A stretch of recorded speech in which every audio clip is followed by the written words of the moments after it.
A billionaire collapses mid-flight with no hope in sight. Panic fills the cabin until a mysterious teenager with glowing eyes steps forward, carrying nothing but an old satchel and a silver thread. What happens next will challenge everything you believe about life, death, and the power of unseen forces. If you are new to the channel, then please subscribe to the channel and like the video and tell us where are you watching from. Now let's jump into the story. The sky outside the aircraft was calm and painted in strokes of soft gold and quiet blue.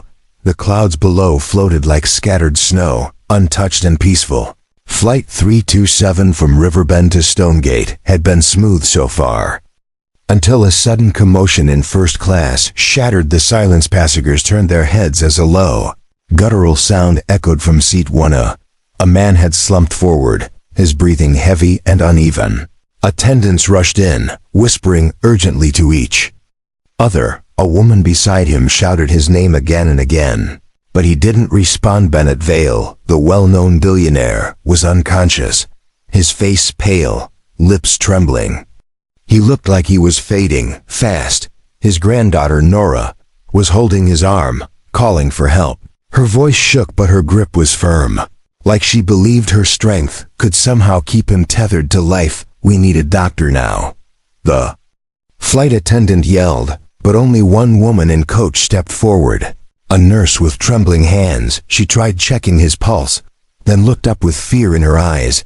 "He needs a hospital immediately," she said. "His heart is failing." Nora felt her stomach twist.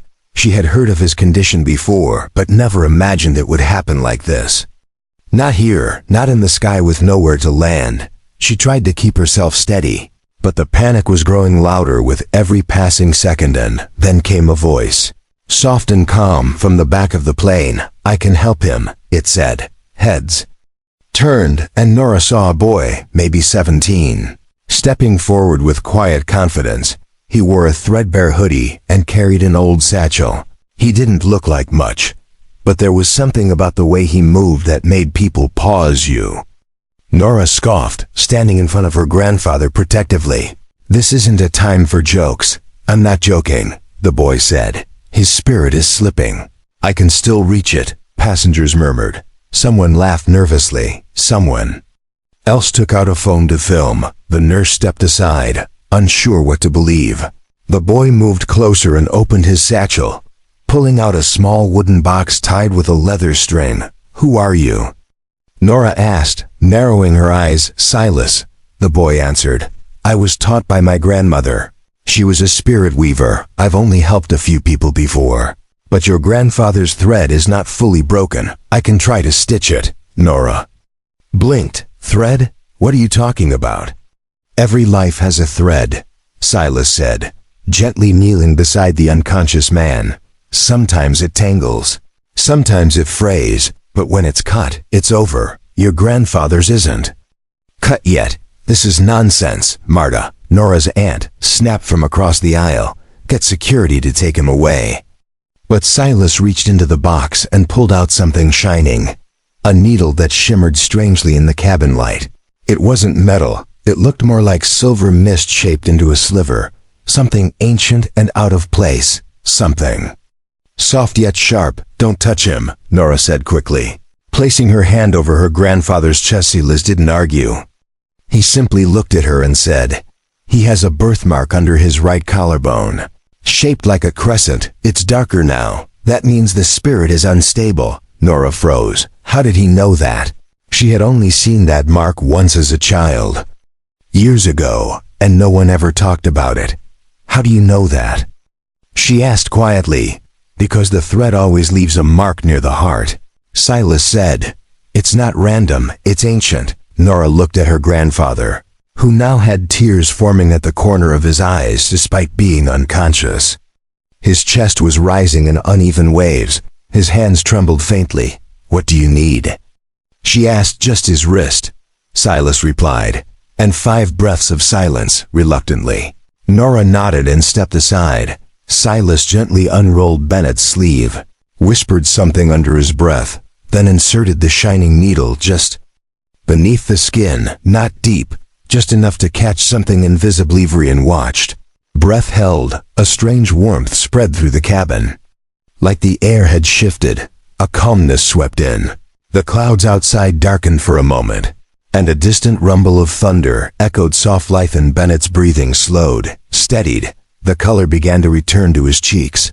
His fingers curled slightly, as if grabbing onto something he had been losing hold of. Nora gasped. "He's stabilizing." The nurse rushed forward again, checked his pulse, and nodded slowly. "It's stronger," she said in disbelief. Silas swayed. Suddenly pale, he sat back and leaned against the seat behind him, breathing hard. "What did you do?" Nora asked. "Stitch the thread," Silas whispered. "Just enough to keep it from breaking."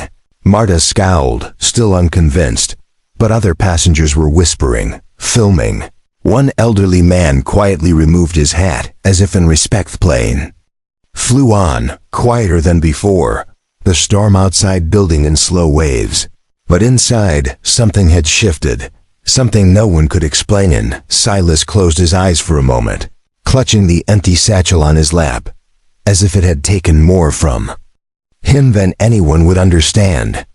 The cabin stayed silent, even as the captain's voice came over the speakers. "We'll be circling for a while due to a storm over Stonegate," he said.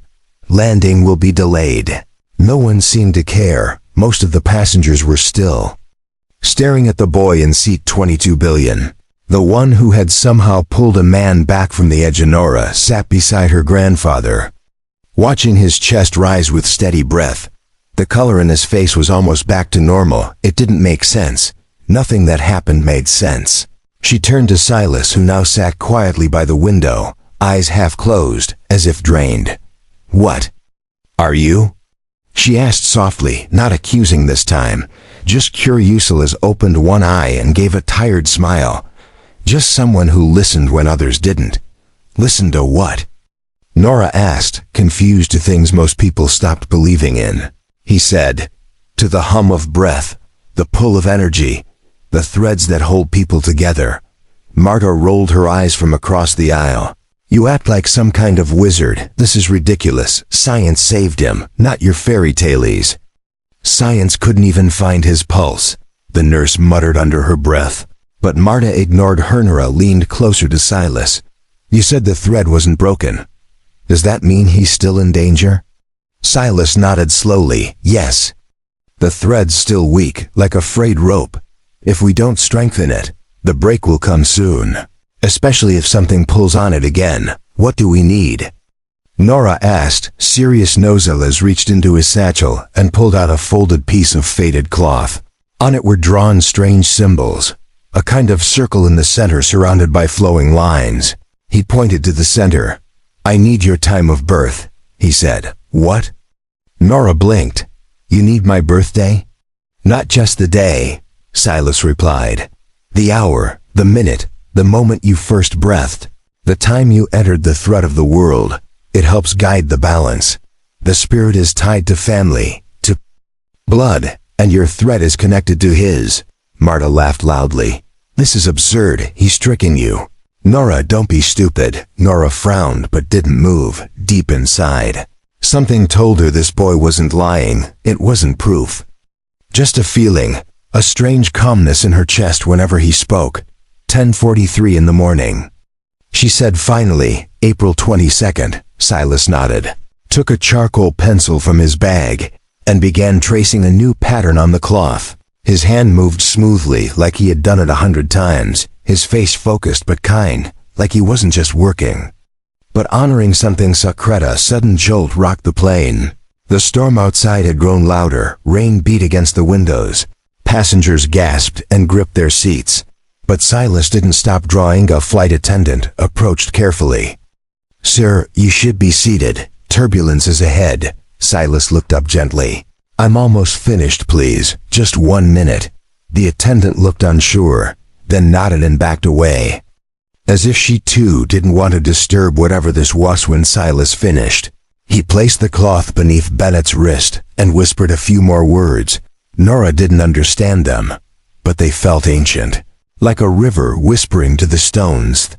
Plane rocked again, but this time it felt different, like something was resisting the storm from within. Silas touched the center of the cloth, and the lines began to glow. Just faintly, like moonlight on water-thin silence, no movement. Just stillness. Bennett stirred again, his fingers curling, his lips moving, trying to speak. Nora leaned in. "What is he saying?" She whispered. "He's dreaming," Silas said quietly. "But now he's no longer falling. How long will this hold?" Nora asked. "Not long," Silas replied. "When we land, he must rest near running water. Not metal, not concrete, just something natural, something that remembers life." Marta scoffed again. "Are you serious? What next? Bury him in moonlight?" Nora stood slowly, her voice calm but sharp. "Marta, stop talking." The words silenced the aisle. "This boy just saved him," Nora said. "You didn't. No one else did, so maybe show some respect." Marta opened her mouth, but then sat back, arms crossed. Fuming but quiet, Silas folded the cloth and returned it to his bag, then looked at Nora. "He'll be all right if you follow what I said." Nora nodded. "Thank you." Silas smiled faintly. "Don't thank me yet. The hard part is still coming." The plane finally began its descent. The rain had eased, and the lights of Stonegate glowed beneath the clouds. People on board whispered to each other. Some glanced at Silas, some at Bennett. No one was sure what to believe anymore as the wheels touched down and the cabin broke into scattered applause. Nora reached over and placed her hand gently on her grandfather's. It was warm. And beneath the warm hum of the engines, Silas sat quietly, staring out the window, as if listening to something far away, something still unfinished. The Vale family estate stood tall and proud on the hills of Stonegate, its windows like quiet eyes watching everything below. The stone walls were cold and gray. Ivy curled along the edges like old fingers clinging to memory. It was a house with history, the kind where the air always felt like it was holding its breath after the flight. Bennett had been moved into the East Wing. Doctors said he needed rest and silence. But Nora couldn't shake the feeling that something deeper was wrong. Since returning, lights flickered for no reason. Clocks stopped ticking, even with fresh batteries, and last night, the fireplace lit itself. Nora sat at the window in her room, the same one she had as a child, looking out at the crooked trees near the garden's edge. She remembered playing there with her brother. She remembered how they used to say the trees whispered if you listened long enough. Back then, she thought it was just imagination. Oh, she wasn't so sure downstairs. Marta was already making calls to lawyers and bankers. She walked around with papers tucked under her arms, talking about wills and family shares. It was like Bennett was already gone, even though he had just started to smile again. Silas had not stayed at the estate. He had vanished shortly after the landing, saying he needed to walk under the moon before sunrise. Nora hadn't expected him to return, but 2 days later, he knocked on the door at dawn. Barefoot and holding a small wooden box. "There's more," he said simply. Nora let him in, and they sat in the drawing room where the air felt heavier than usual. Silas placed the box on the table, then looked toward the fireplace. "This house," he said, "it's not resting." "Resting?" Nora asked, frowning. "Houses carry memory," Silas said, "especially old ones. When sadness or fear builds up, it settles into the wood, into the stone. It can spread like rot, only colder." "You think the house made him sick?" she asked. "I think the house remembered something he forgot."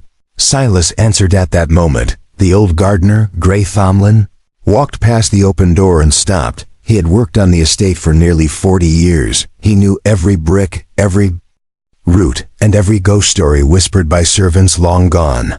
"Pardon me, miss," Gray said, "but I couldn't help overhearing, and he's not wrong." Nora turned, surprised. "You believe this?" Gray nodded slowly, his hands rough and soil-stained. "Your grandfather used to hear things in the west hallway years ago. That's why he had it sealed. Said the walls were talking to him." Nora blinked. "I always thought that part of the house was just under repairs. That's what we told the guests." Gray said quietly. Silas stood and walked toward the hallway. Something about the way he moved felt like he was walking through more than air, like he was pushing through layers no one else could see. They followed him down the corridor, past dusty portraits and silent rooms, until they reached a sealed door. The wood was dark and warped, and cold seeped from the crack at the bottom. "Behind here," Silas whispered, placing a hand on the door. "We haven't opened that in decades." Gray said. Silas didn't wait. He took a piece of chalk from his satchel and drew a small circle around the doorknob, then a symbol at the center that looked like a spiral swallowing itself, with a soft sound like wind through dry leaves. The door unlatched on its own. Inside was a room with faded wallpaper, torn curtains, and a mirror covered in a sheet. The floor creaked with every step, and yet, something about the air felt still, like time had stopped to wrestle. As walked to the center, then knelt, running his fingers along the wooden floorboards. "Here," he said. "This is where the sorrow sits." Nora looked around. "It's just an empty room." "No," Silas replied. "It's full of everything no one ever let out." He pulled a small silver thread from his pocket, tied it around the leg of an old chair, and whispered to it. The thread began to move on its own, slithering like a snake across the floor until it reached a knot in the wood. He pressed on it, and a section of the floor creaked upward, revealing a small hidden compartment. Inside was a journal wrapped in velvet, a key, and a silver pendant shaped like an Ainara reached for the journal, brushing off dust. She opened it to the first page and saw handwriting she recognized. Immediate Eligidon Valley, her great-grandfather. The next few pages were filled with entries about voices, strange dreams, and a sickness that began after building the West Wing. He wrote of shadows moving on their own, and a fear that something had been buried beneath the house. He knew. Nora whispered. He felt it too, and it passed on, Silas said. Not just in blood, but in brick, in memory. Just then, a cold wind blew through the hallway, though no windows were open. The lights above them flickered, and for a brief moment, the mirror in the corner of the room shuddered under its sheet. Silas stood, holding the pendant. "This is the key," he said, "to the chamber below." "There's something below?" Nora asked, voice barely above a whisper. "A place where forgotten things were kept," Silas said. "A place your grandfather will never truly heal until we visit." Nora looked at him, at the pendant, then at the mirror that now felt less like glass and more like a door, and without knowing why, she nodded. "Then let's go," she said. The stairs behind the hidden panel were narrow and steep.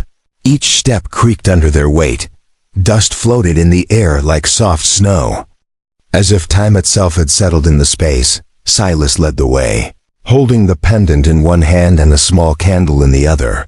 The light flickered with every breath of wind coming from Billionaire, followed close behind, her heart beating louder with every step.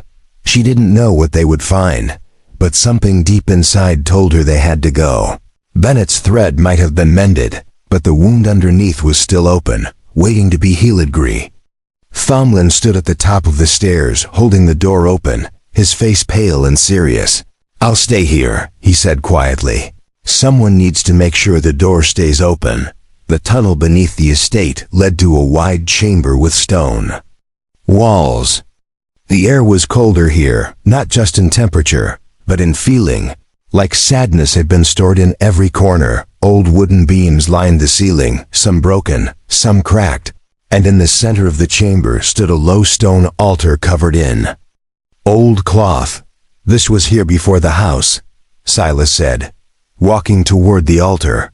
"This land once belonged to a gathering of watchers. They believed sorrow could be sealed, but only if you knew its name." Nora stepped closer. "What does that mean?" Silas placed the pendant on the altar, then opened the journal they had found upstairs.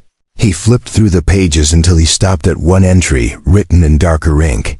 Gideon Vale had drawn a circle with a symbol at its center, and below it, a name written in small shaky letters. "Davin." Silas' whisper at the name echoed softly in the chamber. "Who was Davin?" Nora asked. "Gideon's brother," Silas said. "He died young, suddenly. No one knew why. Gideon blamed himself, and instead of grieving, he sealed the pain here." Hoping the land would forget it, Nora looked around, suddenly understanding. And the land didn't forget, it held it, and it passed on the pain. Like a shadow we couldn't see, Silas nodded, then reached into his bag and took out the same silver thread he had used on the plane. It shimmered in the dim light, thin and fragile, but somehow full of strength. He tied it to the pendant, then looked at Nora. "You need to do this," he said. "It's your family, your memory, your thread." Nora stepped forward, her hands shaking slightly. She took the thread and looped it around the name on the page, then around the symbol Gideon had drawn. As she tied the final knot, a warm light began to spread from the journal, the pendant, and the walls around them. The chamber filled with a soft humming, like distant music coming through stone. The air grew lighter, the cold faded, and the silence changed into peace. Something had shifted. The stone altar cracked gently in the center, and beneath it, a small wooden box was revealed. Silas opened it and pulled out a folded note and a photograph of two boys laughing in a field. "Gideon never forgot," he said. But he was too afraid to feel it, so he buried it, and it buried him. Nora took the photo in her hands, her eyes stinging with tears. "He was just a boy," she whispered. "Grief never dies," Silas said. "But when we face it, it can finally rest." They left the chamber together, the pendant now dim and still. The tunnel behind them seemed warmer. The stairs felt easier, and when they returned to the house, the light through the windows felt brighter, as if the walls had finally exhaled. Bennett was waiting in the garden, wrapped in a blanket, sitting beneath the tree where he used to read to Nora as a child. His eyes were clearer now, his face calm. He looked at her and smiled. "I had a dream," he said, "of a boy with a thread of silver and a name I had forgotten." Nora knelt beside him and placed the photo in his hands. He looked at it for a long time, and then whispered, "I remember now." Silas stood near the gate, his bag slung over his shoulder. He didn't say goodbye. He just nodded at Nora, and she nodded back. Some things didn't need words. "Where will you go?" she asked. "Where the thread pulls me," he answered with a quiet grin. Weeks passed. The house remained peaceful. The lights no longer flickered, and laughter returned to the halls. Nora began restoring the West Wing, turning it into a place for healing, where people could come and share stories they'd buried too deep. And far away, in another town with old streets and quiet wind, a boy fell from his bicycle and stopped breathing. A young girl with glowing eyes knelt beside him, pulled a thread from her pocket, and whispered something only she had been taught to say, because the thread never ends, it just finds the next hand willing to hold it.